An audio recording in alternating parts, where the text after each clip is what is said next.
Hi, ಎಲ್ಲರಿಗೂ ನಮಸ್ಕಾರ. Welcome to my channel.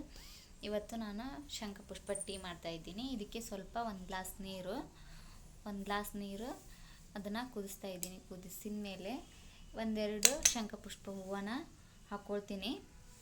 ಇವಾಗ ಇದು ಕುದೀಲಿ. ಇದು ನಮಗೆ ಹೇರ್ಗೆ ತುಂಬಾ ಒಳ್ಳೆಯದು ಮತ್ತು ಆರೋಗ್ಯಕ್ಕೂ ಒಳ್ಳೆಯದು.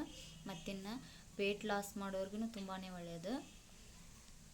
ಇದು ಎಲ್ಲ ಇವಾಗ ಕುದಿದೆ. ಈ ಥರ ಕಲರ್ ಚೇಂಜ್ ಆದಮೇಲೆ ಇವೆರಡು ಹೂವನ್ನ ತೆಗೆದಿಟ್ಕೊಂಡು ಇವಾಗ ಒಂದು ಗ್ಲಾಸಿಗೆ ಈ ನೀರನ್ನ ಹಾಕ್ಕೊಂಡು ಇದು ಸ್ವಲ್ಪ ತಣ್ಣಗಾದ್ಮೇಲೆ ಇದನ್ನು ನಾವು ಕುಡಿಬೋದು.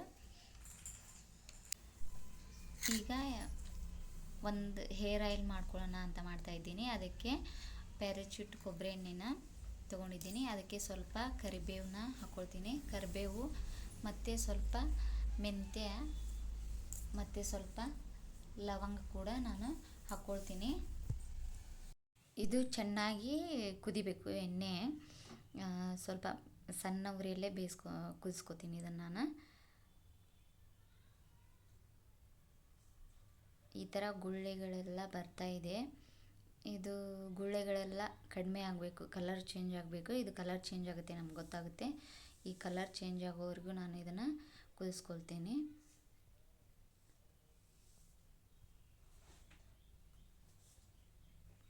ಕುದಿಸಿ ಇದು ತಣ್ಣಗಾದ್ಮೇಲೆ ಒಂದು ಬಾಟ್ಲಿಗೆ ನಾನು ಇದನ್ನು ಹಾಕ್ಕೊಂಡಿಟ್ಕೊಳ್ತೀನಿ. ದಿನಾಲು ಯೂಸ್ ಮಾಡಬೇಕು ಅಂತ, ಹೇರ್ ಹೇಗೆ ಬರುತ್ತೋ ಅಂತ ನೋಡೋಣ ಅಂತ. ಇನ್ನು ಇದೆಲ್ಲ ಈ ಥರ ಕಲರ್ ಚೇಂಜ್ ಆಗಿತ್ತು. ಇನ್ನು ಸಾಯಂಕಾಲ ಏನಾದರೂ ತಿನ್ನಬೇಕು ಅಂತ ಅನ್ನಿಸ್ತಾ ಇತ್ತು. ಹಾಗಾಗಿ ನಾನು ಗಿರ್ಮಿಟ ಮಾಡೋಣ ಅಂತ ಮಾಡ್ತಾಯಿದ್ದೀನಿ.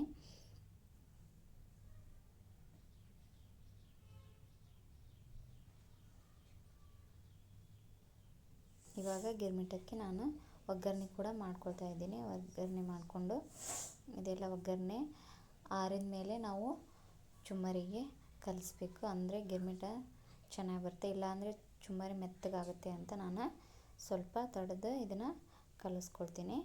ಇದೆಲ್ಲ ತಣ್ಣಗಾದ್ಮೇಲೆ ಇವಾಗ ಸ್ವಲ್ಪ ಪುಟಾಣಿ ಹಿಟ್ಟನ್ನ ಹಾಕಿ ನಾನು ಕಲಸಿ ಇಟ್ಕೊಳ್ತೀನಿ. ಇನ್ನು ಸ್ವಲ್ಪ ಬಜ್ಜಿ ಕೂಡ ಮಾಡಿಕೊಂಡೆ. ನಾನು ಮಿರ್ಚಿ ಬಜ್ಜಿ ಮಾಡ್ತಾಯಿದ್ದೀನಿ ಇವತ್ತು.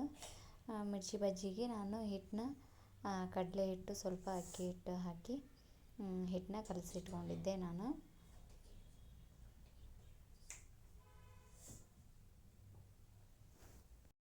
ಬಜ್ಜಿ ಹೇಗೆ ಬರ್ತಾಯಿದೆ, ಸೂಪರಾಗಿ ಚೆನ್ನಾಗಿ ಬರ್ತಾಯಿದೆ ನೋಡಿ. ಬಜ್ಜಿ ಕೂಡ ಈ ಥರ ಬಜ್ಜಿ ಕೂಡ ರೆಡಿ ಆಯಿತು. ತುಂಬಾ ಚೆನ್ನಾಗಿತ್ತು. ಮೆಣಸಿನ್ಕಾಯಿ ಈ ಥರ ನಡಕ್ಕೆ ಚೆನ್ನಾಗಿ ಕಾಣಿಸ್ತಾ ಇರಬೇಕು ಬಜ್ಜಿಯಲ್ಲಿ, ಅಂದರೆ ಬಜ್ಜಿ ಸೂಪರಾಗಿದೆ ಅಂತ. ಇನ್ನು ಸ್ವಲ್ಪ ಚಹಾ ಕೂಡ ಆಯಿತು. ಇನ್ನು ನಾನು ಬದ್ನಿಕಾಯಿ ಪಲ್ಯ ತುಂಗಾಯಿ ಮಾಡೋಣ ಅಂತ ಮಾಡ್ತಾಯಿದ್ದೀನಿ. ಇದೆಲ್ಲ ಮಸಾಲ ಮತ್ತು ಸ್ವಲ್ಪ ಶೇಂಗಾ ಮತ್ತು ಎಳ್ಳು ಇದನ್ನೆಲ್ಲ ಹಾಕ್ಕೊಂಡು ನಾನು ಮಿಕ್ಸಿಗೆ ಹಾಕ್ಕೊಂಡಿದ್ದೆ.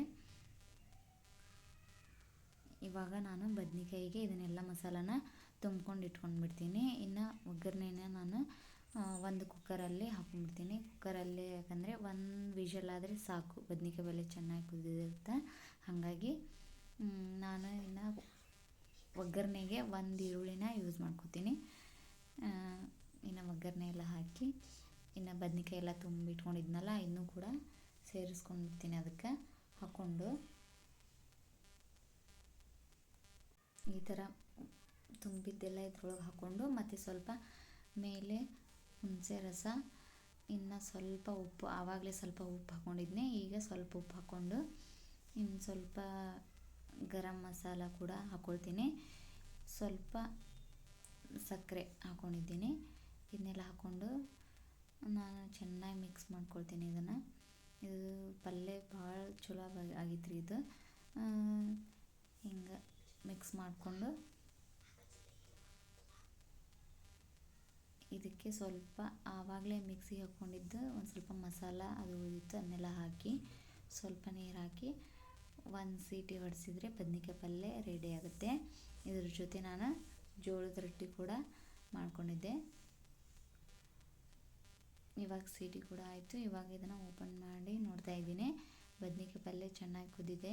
ಇವಾಗ ಸ್ವಲ್ಪ ಕೊತ್ತಂಬರಿ ಸೊಪ್ಪು ಹಾಕಿ ಮತ್ತು ಸ್ವಲ್ಪ ಕಸೂರಿ ಮೆಂತ್ಯ ಹಾಕಿ ನಾನು ಬದ್ನಿಕಾಯಿ ಪಲ್ಯನ ಮಿಕ್ಸ್ ಮಾಡ್ಕೊಂಬಿಡ್ತೀನಿ. ತುಂಬಾ ಚೆನ್ನಾಗಿ ಬಂದಿತ್ತು ಪಲ್ಯ ಮಾತ್ರ. ಇವಾಗ ಪಲ್ಯ ಕೂಡ ರೆಡಿ ಆಯಿತು. ನಾನು ಮತ್ತೆ ಮುಂದಿನ ವಿಡಿಯೋದಲ್ಲಿ ಸಿಗ್ತೀನಿ ರೀ. ಎಲ್ಲರಿಗೂ ನಮಸ್ಕಾರ.